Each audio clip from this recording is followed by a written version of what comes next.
Dear students, today we are going to study what? Enthalpy. So enthalpy we are studying under what? Application of change in energy, isn't it? This enthalpy is represented by capital letter H, okay? It is a state function because it creates changes in the reactions, okay? So now, we have studied that heat absorbed at constant volume is what? This delta U means change in internal energy is equal to QV, where Q is what? The heat, isn't it? But is this right that every time the volume will be constant? No. Every time volume cannot be constant. When we are doing the experiments, okay, in flask or in test tube, okay, their atmospheric pressure is constant. So if atmospheric pressure is constant, we know what we know, that change in internal energy is equal to Q plus W. Okay, from that we can write the change in internal energy what? U2 minus U1 is equal to what? It is at constant pressure QP minus, see, work done will be what? P delta V, isn't it? So you will be writing P delta V, it will be minus P delta V, okay? So minus P delta V, this will be, okay? Minus P delta V. What is this delta V? That is the change in the volume, okay? So here will be what it will be? P V2 minus V1, change in volume, isn't it? So now QP will be now what? QP is equal to U2 plus PV2 minus U1 plus PV1, isn't it? So now this QP can be written as H, that is the enthalpy, isn't it? This delta change what you have got, the delta H is equal to what? QP. So here we can write what? Delta H is equal to what? What is this? U2 and U1, change in internal energy. So it is change in internal energy plus what? The change in the volume. This PV2 you are seeing here, and PV1 pressure is constant but volume is not constant. So V2 minus V1 we can write delta V. So here what we get the expression now? Delta H is equal to delta U plus P delta V, or you can just write what? H is equal to U plus P V. Okay, so here we can see what? The heat absorbed by the system at constant pressure, okay, is known as what? The enthalpy, and that enthalpy represented by letter capital H. If change in enthalpy is negative, okay, it means what? Heat is being evolved, it is being given out, and that reactions are known as what? Exothermic reactions. So whenever we get the value of change in enthalpy in negative sign, it is a exothermic reaction. Now, when change in enthalpy is positive, okay, it means what? It is absorbing the heat, okay, it is taking the heat. Naturally, it is a endothermic reaction, okay. So whenever we get any positive value, then of change in enthalpy, it is what? It is an endothermic reaction. Okay, now let us see the expression of this P delta V is equal to NGRT, how it is coming. Okay, we all know what? PV is equal to nRT. Okay, here reactants and products, it has been taken. Okay, we are seeing PVA is equal to NART for the reactants. PVB is equal to NBRT for the product. Okay, so now what happened? Just see the difference. PVB minus PVA. Okay, we will be getting what? NBRT minus NART. Okay, just taking this as common. Okay, PV minus PAV, P taking as a constant. Okay, in the bracket, what? The volume of the product minus volume of the reactant is equal to what? Here NB minus NA, okay, RT. So here now P delta V, because here volume is being changed, okay, what it becomes? That is equal to what? Delta NG. RT is common. Here NG we have written G for the gaseous molecules, okay. So we have written what? Delta NG, whatever change we have got, okay. RT in the number of what? N is representing what? Number of moles, isn't it? So here delta Ng is equal to what? It is the number of moles of the product, Nb, isn't it? Minus the number of moles of the reactants, that is Na. Okay, so you have got delta Ng RT there. Okay, so here from this expression it is coming P delta V is equal to delta NGRT. Okay, so now just remember the expression of the enthalpy, change in enthalpy. Okay, so here where we had written P delta V, we can write now what? Delta NGRT, isn't it? We had written the expression that delta H is equal to delta U plus P delta V. Okay, now we can write what? Delta H means change in enthalpy is equal to change in internal energy plus delta NGRT instead of P delta V. So we get the expression what? Delta H is equal to delta U plus delta NGRT. Okay, in case of gaseous substances. Now let us study about the other application of what? Change in internal energy, that is the extensive and the intensive properties. Okay, so what is the extensive property and what is the intensive property? Actually, in extensive property, the value depends upon the quantity and the size of the matter. Okay, and about intensive properties, it does not depend upon the quantity and the size of the matter present.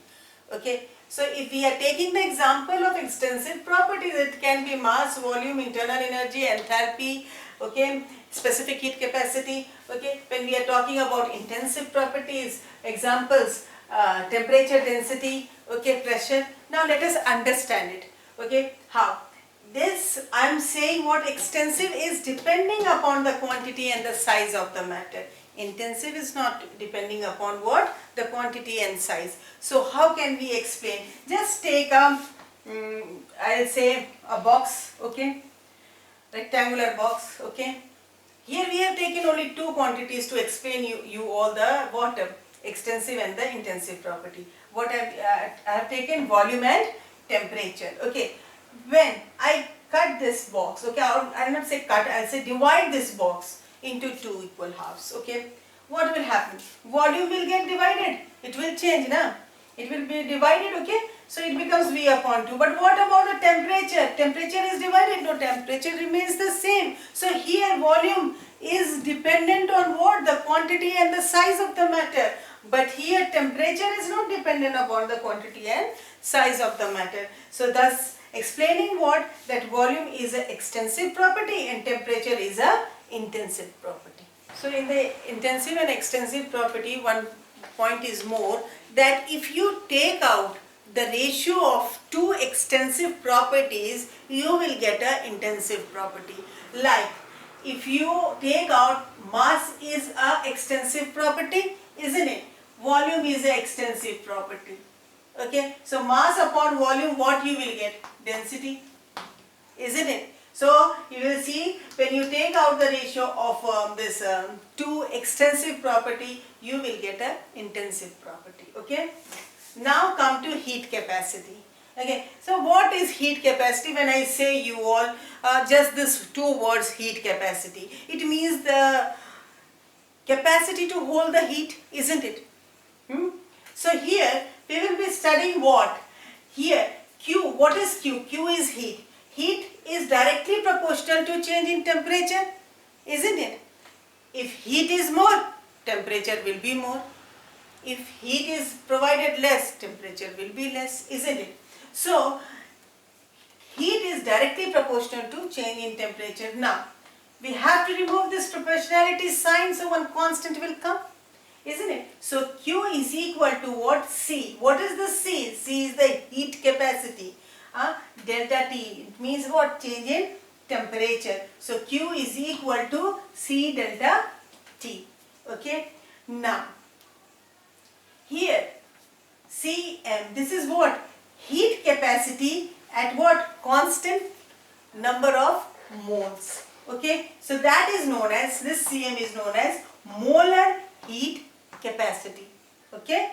So this molar heat capacity is equal to what? Heat capacity upon what? Number of moles. Okay. So now this one expression, this one expression. So two expressions we have got. Okay. Now the next.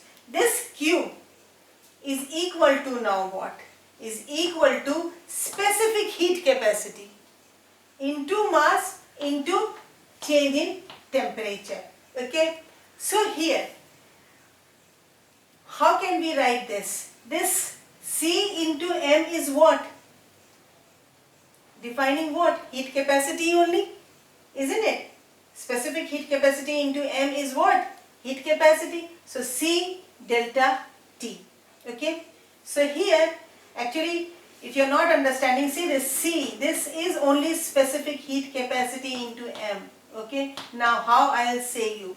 This specific heat capacity, actually it is what? It is the quantity of heat to raise the temperature of 1 unit mass of the substance by 1 degree Celsius. So did you see over here what it is? Here the quantity has been specified. Temperature also specified 1 degree Celsius, isn't it? So when these become specified, these particulars, we get the specific heat capacity. Okay, like if you are saying specific heat capacity of silver, specific heat capacity of copper, you can say now that yes, that is of 1 unit mass. If one is of 3 unit mass and another is of 5, can you compare? No.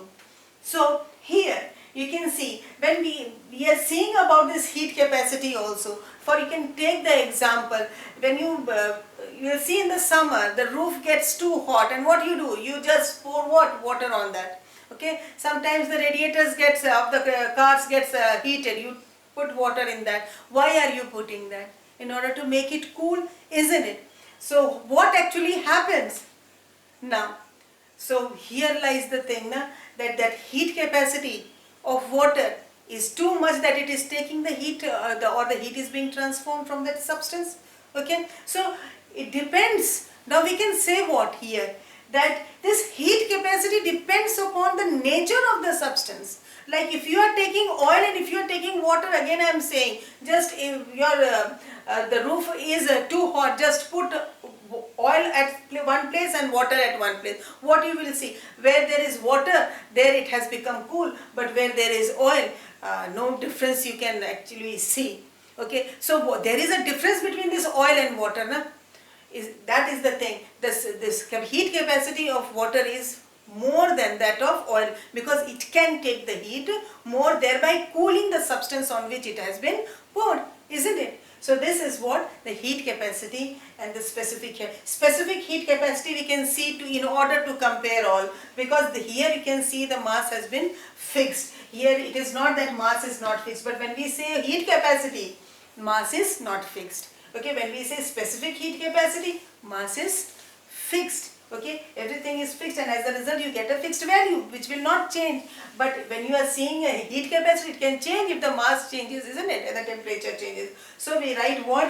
That Q is equal to specific heat capacity into M, and this only when we are just changing to heat capacity, because here the mass is not fixed. In case of specific heat capacity, mass is fixed. Okay, so Q is equal to specific heat capacity into the mass into change in temperature, that is the heat capacity into change in temperature. So this is also one expression. Actually these all we will be needing in calculating and doing the numericals.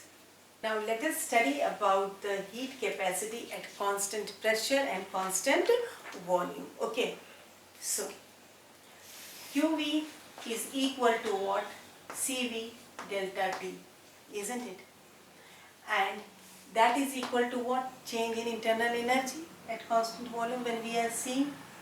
Now QP is equal to what? CP delta T. Okay, and QP we have studied that it is also what? Change in enthalpy. So we can write here both the expression change in energy and change in enthalpy. Now just change in enthalpy we have studied what? That is equal to change in internal energy plus delta PV. But here what happens in this expression, we are seeing what? We are keeping this someone or the other constant. So instead of that, in the second step, we can take what? RT. Okay. So here when we are taking RT, so R you know it is universal constant, so it will be constant only, but there can be change in temperature. Okay. So now the expression becomes what? Delta H is equal to delta U plus R delta T. Okay, this is the first equation, second, third, okay, and these the intermediate ones. Now, putting this 1 2 and 3, the values. Okay, so delta H is equal to what? Delta H is equal to what? Cp delta T, isn't it? And you are seeing what? Delta U is equal to what? Cv delta T, okay, plus what? R delta T, okay. So now what will happen? This change in temperature will be cancelled. Naturally, now what happens? Cp is equal to what? Cv and plus R. So now at last what we can do? Cp is here, okay, Cv we are bringing this side, so it becomes what? Cp minus Cv is equal to what? R. So this is all about today. These were all the applications of the internal energy, okay, which we have studied. Hope you might have understood it. Good day. Take care.